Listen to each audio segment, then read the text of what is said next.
Pemirsa, Presiden Prabowo Subianto menghadiri panen raya nasional yang dipusatkan di Desa Randegan Wetan, Kecamatan Jati 7, Kabupaten Majalengka, Provinsi Jawa Barat, 7 April 2025. Prabowo menyampaikan apresiasi atas kinerja luar biasa dari tim sektor pertanian yang bekerja langsung di lapangan untuk memastikan pasokan dan produksi pangan tetap terjaga, bahkan meningkat di tengah tantangan global. Presiden Prabowo juga menekankan pentingnya peran petani sebagai tulang punggung bangsa dan negara.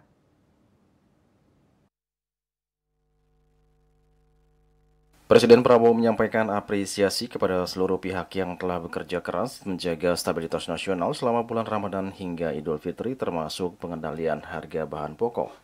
Presiden Prabowo juga menyoroti kinerja luar biasa dari tim sektor pertanian yang bekerja langsung di lapangan untuk memastikan pasokan dan produksi pangan tetap terjaga, bahkan meningkat di tengah tantangan global. Hal itu disampaikan Prabowo saat menghadiri kegiatan panen raya nasional yang dipusatkan di Desa Randegan Wetan, Kecamatan Jati 7, Kabupaten Majalengka, Jawa Barat pada Senin 7 April 2025.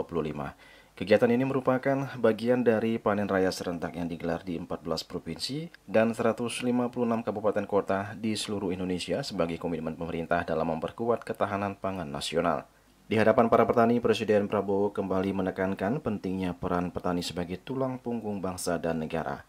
Dalam panen raya kali ini, Presiden Prabowo juga sempat turun langsung ke sawah, melakukan panen padi menggunakan alat panen modern combine harvester. Presiden Prabowo juga menyaksikan secara langsung proses transaksi pembelian gabah petani oleh Perum Bulog sebagai bentuk nyata dukungan pemerintah terhadap harga dan kesejahteraan petani. Acara kemudian dilanjutkan dengan dialog secara virtual dengan para petani di 13 provinsi lainnya yang turut melaksanakan panen raya.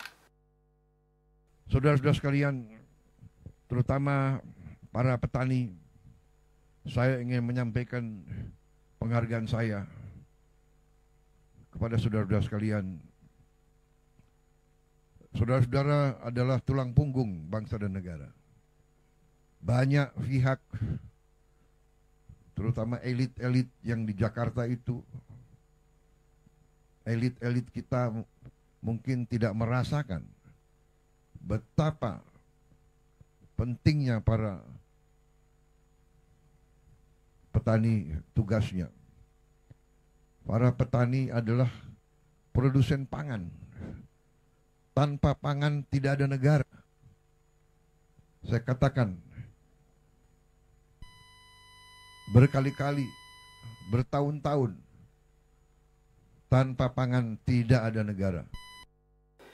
Sebelumnya, Menteri Pertanian Andi Amran Sulaiman dalam laporannya menyebutkan bahwa keberhasilan panen tahun ini merupakan buah dari kebijakan pro petani yang diterapkan Presiden Prabowo. Mentan juga menyebut bahwa serapan Bulog turut melonjak tajam, di mana stok beras nasional saat ini mencapai 2,4 juta ton dan diperkirakan menembus 3 juta ton di akhir bulan, yang merupakan angka tertinggi dalam 10 hingga 20 tahun terakhir. Peningkatan serapan itu 2000%. Jadi bukan 200, 2000%. Per jam tadi Pak Wamentan itu 800.000 ton, yang dulu hanya 35.000 ton. Ini peningkatan spektakuler berkat kerja kerasnya teman-teman, terutama komisaris utamanya Pak Wamentan. Bapak Presiden yang kami hormati, stok gudang sekarang 2,4 juta ton. Diperkirakan akhir bulan ini 3 juta ton dan tertinggi selama 10-20 tahun. Kalau tidak salah laporan tadi, tertinggi stok kita di gudang. Sementara itu, Gubernur Jawa Barat Deddy Mulyadi menyampaikan beberapa permasalahan yang kini dihadapi oleh para petani di Jawa Barat, mulai dari obat-obatan, irigasi, hingga jaminan kesehatan untuk para petani. Selain itu, Deddy Mulyadi juga menyoroti sistem perizinan terkait alih fungsi lahan pertanian di Jawa Barat, di mana tata kelolanya masih menggunakan sistem atau aturan lama. Deddy berharap dengan kehadiran Presiden dalam kegiatan tersebut, semua dinamika yang dihadapi para petani bisa terselesaikan dengan baik, sehingga ke depan produksi pangan semakin meningkat dan petani sejahtera. Para petani, ini harapan kalau di tempat lain ada ekstensifikasi, kemudian di Jawa Barat justru dalam setiap waktu terjadi alih fungsi lahan. Saya sudah mengeluarkan peraturan gubernur, Pak, minggu yang lalu, melarang alih fungsi lahan dalam bentuk apapun. terutama untuk kepentingan pertanian. Apalagi di daerah Bekasi itu sudah hampir habis. Mudah-mudahan, tetapi itu masih ada problem Pak, karena tata ruangnya masih pakai yang lama Jawa Barat Pak. Kabupaten kotanya masih pakai yang lama, sedangkan perubahan tata ruang itu kan perlu waktu 5 tahun. Nah, sistem izinnya kan pakai OSS. Jadi ketika orang mengajukan izin sawah, kalau di tata ruangnya diperbolehkan, izinnya keluar dari pusat Pak. Nah ini harus diantisipasi. Kemudian yang terakhir, mohon perhatian untuk pada para petani adalah peningkatan asuransi kesehatannya Pak. Karena banyak di antara petani ini, giliran sakit tidak tercover oleh BPJS. Atau mereka... Julius Marti dan Ketut Sumadiasa melaporkan.